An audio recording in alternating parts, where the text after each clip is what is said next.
Students, आज हम पढ़ने वाले हैं nursing care of the elderly. ये जो यूनिट है इसमें मैं कुछ स्पेसिफिक टॉपिक्स ही डिस्कस करूँगी जो कि मुझे इम्पॉर्टेंट लगते हैं तो नर्सिंग स्टूडेंट्स के लिए स्पेशली। जिनमें एग्ज़ाम में मेन क्वेश्चंस पूछे जाते हैं तो मैं वो डिस्कस करूँगी। अगर आप लोग चाहते हो कि मैं एलाबोरेटेड वीडियो बनाऊँ इस यूनिट पे तो प्लीज़ आप लोग मुझे कमेंट सेक्शन में बताइए कि आपको किस पे, अगर आपको ये इलाबोरेटेड चाहिए। तो let's begin with our first topic, that is concept of ageing. तो जैसे कि आपको पता है एजिंग क्या होता है। एजिंग हुआ मतलब stage of growth and development of a body. हम लोग बढ़ते हैं, फिर छोटे होते हैं पहले, फिर थोड़े बड़े हो जाते, फिर और बड़े हो जाते, फिर हम लोग ओल्ड एज में चले जाते। इसी को हम लोग बोलते हैं मतलब प्रोसेस ऑफ एजिंग। तो पहले हम जैसे कि मैंने टॉपिक का नाम ही बोला, nursing care of the elderly. आज हम ओल्ड एज लोगों के बारे में पढ़ने वाले हैं। कंसेप्ट ऑफ एजिंग क्या है? जीरेटिक्स वो सब्जेक्ट है जो डील करता है ओल्ड एज लोगों के साथ। ये इंक्लूड करता है the study of age that includes physiology, pathology, diagnosis, management of the disorder and disease of older adults. ये किसके साथ डील करता है? ओल्ड एज लोगों के साथ। उनमें किस चीज़ के साथ डील करता है? उनकी pathology, physiology, diagnosis, management and disease जो भी उनके साथ डील करता है। अब इसमें आता है इंपॉर्टेंट पॉइंट, जीरियाट्रिक नर्सिंग क्या होती है। तो जैसे हम मेडिकल सर्जिकल स्टूडेंट्स हैं, नर्सिंग स्टूडेंट्स हैं, तो हमें ये पता होना चाहिए कि what are we going to deal with okay in this unit. Basically आपको ये इन्फॉर्मेशन होनी चाहिए जीरियाट्रिक नर्सिंग होती क्या है। तो जीरियाट्रिक नर्सिंग जो है, it is the field of nursing that is related to the assessment, nursing diagnosis, planning, implementation, evaluation of older adults in all environment. तो जीरियाट्रिक नर्सिंग जो है बेसिकली इसमें नर्स जो है वो डील करती है एक ओल्ड एज इंसान के असेसमेंट, नर्सिंग डायग्नोसिस के साथ, प्लानिंग के साथ, इम्प्लीमेंटेशन के साथ, इवैल्यूएशन के साथ older adult in all environments. ठीक है, मतलब इस इंसान को जो भी बीमारी हो, किसी भी ओल्ड एज इंसान को जो भी बीमारी, इस नर्स को ये कैसे उसके बारे में इम्प्लीमेंट करेगी, कुछ भी चीज़ मतलब उसका ट्रीटमेंट इम्प्लीमेंट क्या करेगी, प्लानिंग क्या करेगी, डायग्नोसिस कैसे करेगी और फिर इवैल्यूएशन कैसे करेगी। तो ये वो नर्स कर सकती है जिसको स्किल्ड प्रोफेशनली वो ट्रेंड हो। ठीक है, तो वो इन पेशेंट्स को केयर दे सकती है। ठीक है, अब आता है प्रिवेंटिव जीरियाट्रिक क्या होता है। तो जैसे कि आपको मैंने बोला, प्रिवेंटिव से ही समझ आता है कि किसी चीज़ से बचाना, प्रिवेंशन। ओके, तो it is the art and science of preventing disease in geriatric population and promoting their health and efficiency. ये वो साइंस है जो प्रिवेंट करता है disease old age, geriatric means old age और एल्डरली पॉपुलेशन में, and promoting their health and efficiency. अब इसमें मेन चीज़ जो है वो है नॉर्मल एजिंग प्रोसेस क्या होता है। जैसे कि आपको पता है एजिंग का मतलब होता है ग्रोथ, डेवलपमेंट, बड़ा होना। ठीक है, तो एजिंग क्या है? Ageing is a multi dimensional process and refers to the process of acquiring maturity with passage of time. क्या बोलता है? एज जो है ये मल्टी डायमेंशनल प्रोसेस, बहुत सारे डायमेंशनल प्रोसेस का ये है, and refers to the process of acquiring maturity, एक मैच्योरिटी लेवल पे आना विद पैसेज ऑफ टाइम। इंसान धीरे धीरे जैसे बड़ा हो जाता है उसमें मैच्योरिटी आती है। It begins with a conception, ये बिगिन होता है जब एक लेडी मतलब कंसेप्शन के टाइम, जब एक लेडी प्रेग्नेंट होती है, and continues through the life until death occurs. ठीक है, जब तक एक माँ के पेट में कंसेप्ट नहीं होता है बच्चा, मतलब वहाँ से स्टार्ट होने तक, जब तक ये फिर बूढ़ा होके मर नहीं जाता, अंटिल डेथ ऑकर्स, तब तक ये प्रोसेस ज़िंदगी का चलता रहता है, एजिंग का चलता रहता है। Ageing is a progressive inevitable to all living things. Ageing जो प्रोसेस है ये हर एक के लिए है, उस हर एक चीज़ के लिए जिसमें जान है, चाहे वो बर्ड्स हो, एनिमल्स हो, ह्यूमंस हो। एजिंग हर एक के लिए, मतलब इसके लिए इन्विटेशन हमें ज़रूरत नहीं चाहिए कि नहीं जी आप बूढ़े हो जाओ, तो ये नहीं।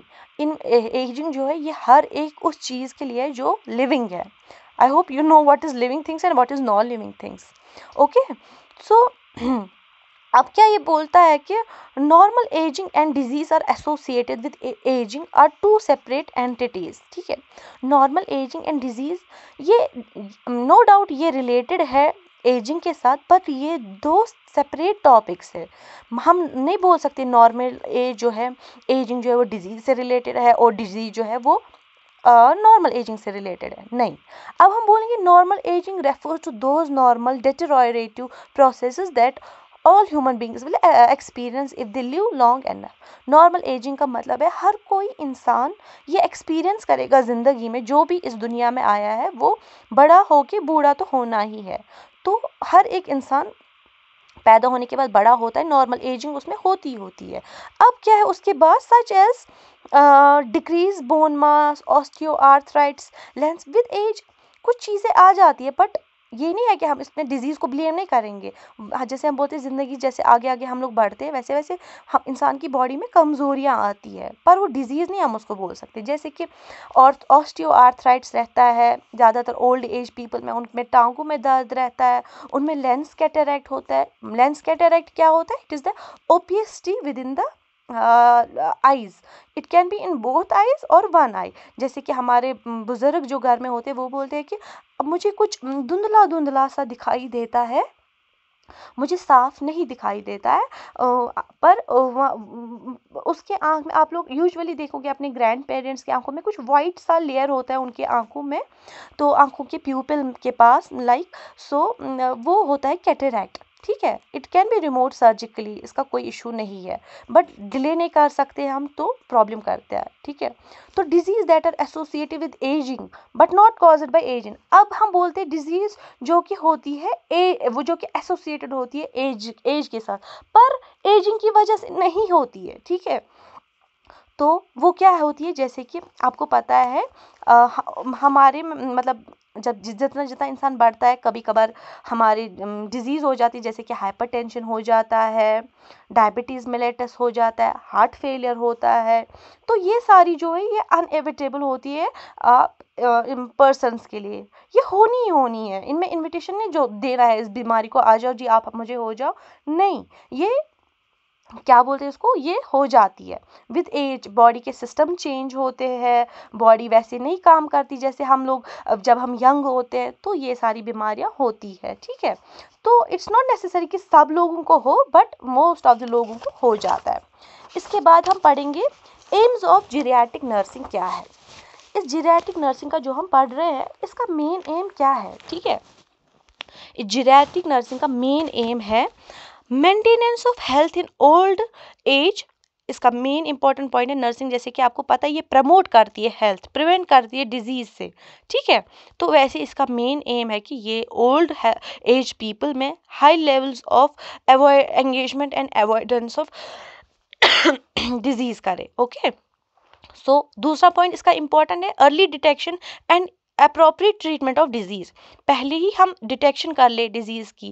कैसे हम डिटेक्शन करेंगे? पहले ही, ताकि हम लोगों को ओल्ड एज पीपल को एडवाइस करना है कि आप लोग रेगुलर चेकअप्स के लिए जाइए, आप लोग अपने आई चेकअप के लिए जाइए, ब्लड चेकअप के लिए जाइए, आप लोग मतलब महीने में, हफ्ते में 2-3 बार अपना शुगर लेवल चेक कीजिए, ताकि अर्ली डिटेक्शन हम करें और प्रिवेंशन करें इस डिजीज को। ठीक है, उसके बाद आता है maintenance of maximum independence consistence with irreversible disease and disability.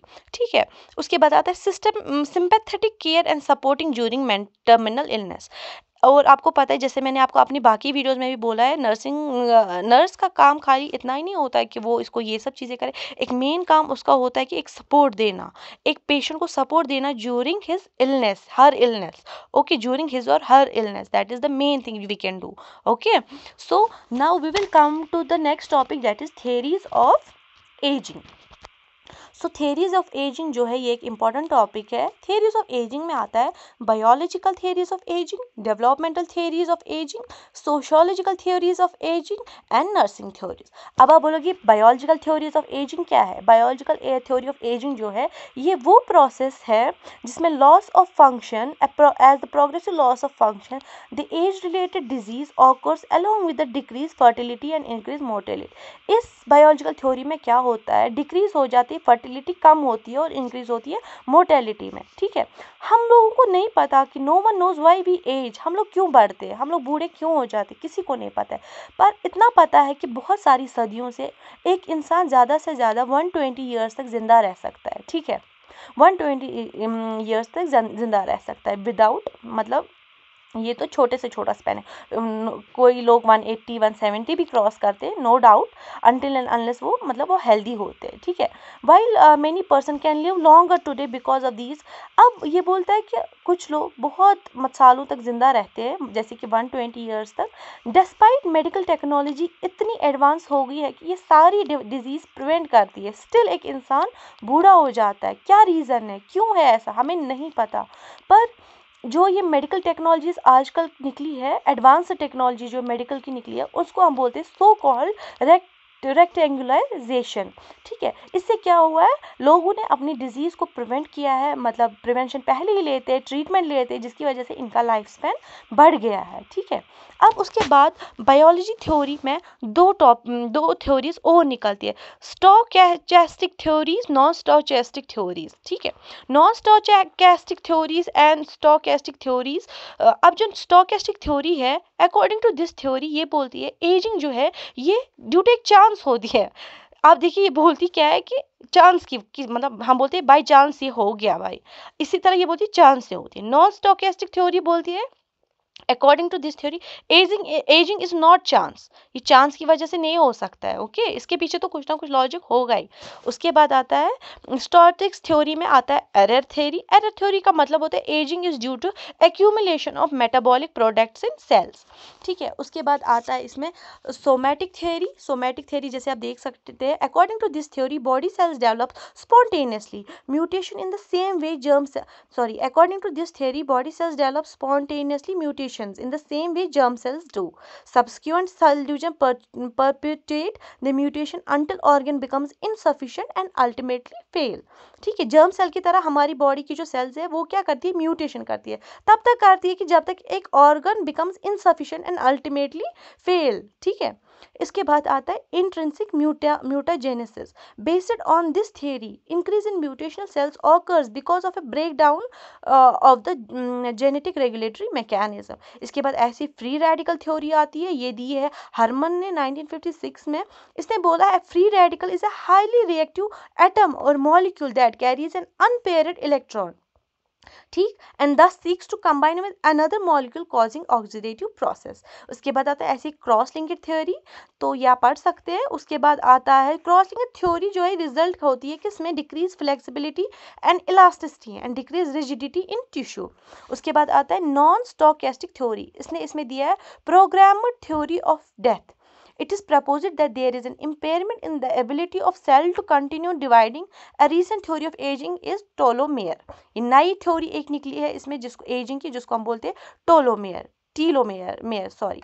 इसके बाद दूसरा है न्यूरो एंडोक्राइन थ्योरी। इसमें क्या बोलता है, it is proposed that ageing occurs because of functional decrements in neurons associated hormones. ये बोलता है कि हमारे न्यूरॉन्स में डिक्रीमेंट्स हो जाती है एसोसिएटेड हार्मोन्स के साथ, जिसकी वजह से एजिंग हो जाती है। इसके बाद बोलते हैं immunologic theory. It propose decline functional capacity of the immune system as the base of. ये बोलता है इम्यून सिस्टम कमज़ोर होने की वजह से क्या हो जाता है, एजिंग हो जाती है। इसी तरह इसके बाद आती है डेवलपमेंटल थ्योरी। डेवलपमेंटल थ्योरी ये किसने दी थी, ये दी थी एरिक्सन ने। किस ईयर में, 1963 में। According to this theory the person life consists of 8 stages. Each represents a crucial turning point in life stretching from birth to death. ये बोलता है कि इंसान की ज़िंदगी जो है ये 8 स्टेजेस की ये होती है, 8 स्टेजेस इसमें होते हैं। हर कोई स्टेज जो है वो क्रूशियल टर्निंग पॉइंट इसकी ज़िंदगी में दिखाता है, जिसकी वजह से क्या होता है, stretching from birth to death. इसके बाद आता है sociological theory.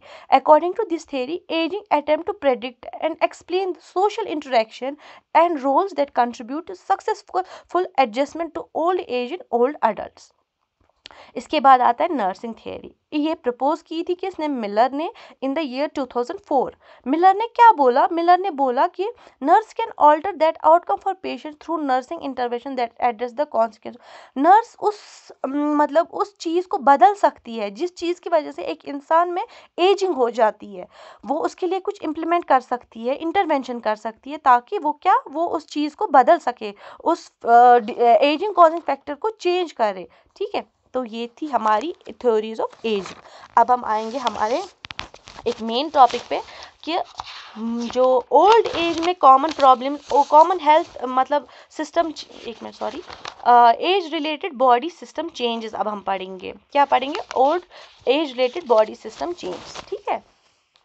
So it is a very important question. It can come for long answer also. It can come for short 5 marks also. So let me begin with this topic. हमारे जिस्म में, हमारे body में कितने systems हैं?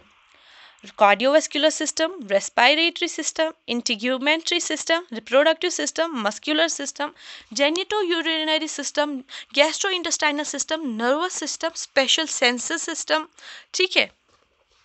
ये आपको ये सिस्टम्स याद पहले रखने हैं, तभी जाके आप लोग एग्जाम में ये क्वेश्चन लिख सकते हो। तो एक इंसान जब ऑब्वियसली जब वो ओल्ड एज की तरफ जाता है तो उसकी बॉडी वैसी नहीं रहती, जैसे कि आप लोगों ने अपनी डेली लाइफ में भी देखा होगा, आपके घर में जो ग्रैंड पेरेंट्स हैं वो वैसे नहीं रहते। They usually talk about their young life कि हम लोग कैसे थे, we use to work, we use to do a lot of things like that. So अब आप लोग उनमें प्रैक्टिकली देख सकते हैं कि फॉर एग्जाम्पल आप अपने आप पे ले सकते हैं कि अभी आप लोगों को अगर बोलेंगे कि एक यंग गर्ल और a boy to climb 1000 stairs in just about 50 minutes, 20-30 minutes, so you can climb like quickly, okay, so you can climb quickly, you will not feel anything. अब अगर मैं आपको यही चीज़ बोलूँगी, suppose you are 20 years old and मैं आपको बोलूँगी कुछ 70, 50, 60 years में करने के लिए, will you be able to? No. Why? Because our system change. Okay. So today we are going to discuss about these system जो कि change होते हैं हमारे old age में. So let's begin with the cardiovascular system.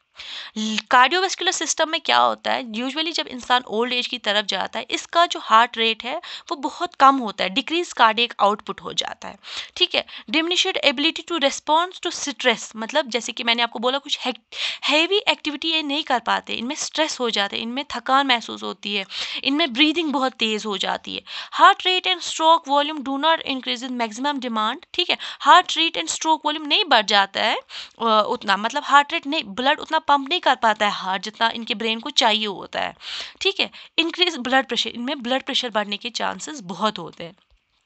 तो अब ये कैसे हम ठीक कर सकते हैं? इनको बोलना है थोड़ा एक्सरसाइज रेगुलर कीजिए, अवॉइड स्मोकिंग, लो साल्ट डाइट लीजिए, स्ट्रेस रिडक्शन एक्टिविटीज़ कीजिए, ब्लड प्रेशर रेगुलरली चेक कीजिए, मेडिकेशंस की कॉम्प्लिकेशंस की वजह से होता है उनका ये ध्यान रखिए, वेट कंट्रोल कीजिए।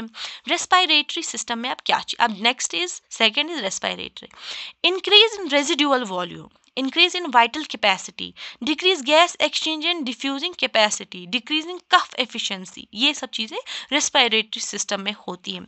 इसके लिए क्या करना होता है कि ये बोलता है कि मतलब कफ एफिशिएंसी, मतलब जो लोग स्मोकिंग करते हैं आप यूजुअली देखो कि उनकी ब्रेथ जो है वो कुछ अजीब सी होती है, दे कांट लाइक, ऐसे लगता है कि वो लोग सांस अच्छे से नहीं ले पा रहे क्योंकि उनके लंग्स में जो ये सारा जो गंदगी है सिगरेट का ये सारा जमा हो गया होता है, जिसकी वजह से they can't breathe properly like a normal person.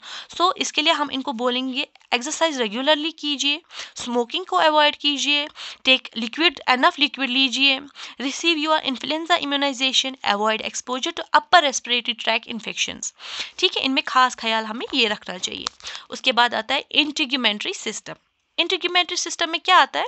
Decrease protection against trauma and sun exposure, मतलब इनकी स्किन बहुत कमज़ोर हुई होती है, they can't bear sunlight, मतलब ये सन की रेज बियर नहीं, इनमें सन बर्न हो जाता है, नेचुरल स्वेटिंग मतलब कम हो जाती है इनमें बहुत, आप लोग देखोगे अमूमन अक्सर क्या होता है जो ये ओल्ड एज लोग होते हैं ये बोलते हैं हमें ठंड लगती है, बिकॉज इनका जो प्रोटीन है बॉडी का वो मतलब फैट वैट उतना नहीं होता है, फैट सारा ख़त्म हो चुका होता है। सो इसमें हमें क्या करना चाहिए? इनको शॉवर मतलब कुछ ल्यूब्रिकेट्स की लगाना चाहिए बाहर निकलने के time, solar exposure, dress for appropriate, जैसा भी टेम्परेचर होता है अकॉर्डिंग उनको वैसे ये करना चाहिए, ठीक है। इंडोर टेम्परेचर अच्छा रखना चाहिए। इसके बाद आता है रिप्रोडक्टिव, फीमेल में क्या होता है और मेल में क्या, फीमेल में क्या होता है? फीमेल में होता है vaginal narrowing decrease, vaginal narrowing मतलब वेजाइना इनका बढ़ जाता है और वेजाइना की इलास्टिसिटी कम होती है, डिक्रीज होती है, decrease vagina secrete secretion male, मतलब सिक्रीशन नहीं होती है इनकी वेजाइना में। तो जैसे कि नॉर्मल गर्ल्स में होता है सिक्रीशंस, वाइट डिस्चार्ज वगैरह, इनमें नहीं होता है। Decrease size of penis and testis males में क्या होता है, साइज पेनिस का कम हो जाता है। एंड फीमेल्स में स्लोअर सेक्सुअल रिस्पॉन्स, मतलब स्लोअर सेक्सुअल रिस्पॉन्स होता है। इसमें इनको गायनोकोलॉजिस्ट के पास ले सकते हो, यूरोलॉजिस्ट के पास। Use lubricants with intercourse may require vaginal oestrogen replacement. तो मस्कुलर सिस्टम में इनका क्या होता है, loss of bone density, loss of strength and size, degenerating joint cartilage, घुटनों में दर्द रहता है। इसमें थोड़ी सी एक्सरसाइज, कैल्शियम लेना होता है, फॉस्फोरस का लिमिट कम करना होता है, कैल्शियम एंड विटामिन डी का सप्लीमेंट लेना चाहिए इनको। इसके बाद आता है जेनाइटो यूरिनरी। इसमें क्या कहते हैं, मेल्स में ज़्यादातर प्रोस्टेट होता है, हाइपरप्लेसिया होता है। फीमेल्स में क्या होता है, यूरेथ्रल डिस्फंक्शन होता है, डेट रूसोर इंस्टेबिलिटी होती है। इसके बाद हमें क्या करना चाहिए, सीधे हमें स्पेशलिस्ट के पास जाना चाहिए, gynaecologist, whether ready to access toilet, where ये drink adequate fluid, avoid bladder irritants, pelvic floor exercises करनी चाहिए। इसके बाद आता है गैस्ट्रो इंटेस्टाइनल सिस्टम। इसमें डिक्रीज सलाइवेशन होती है, इनमें decrease in swallowing food, delayed इसोफेजिकल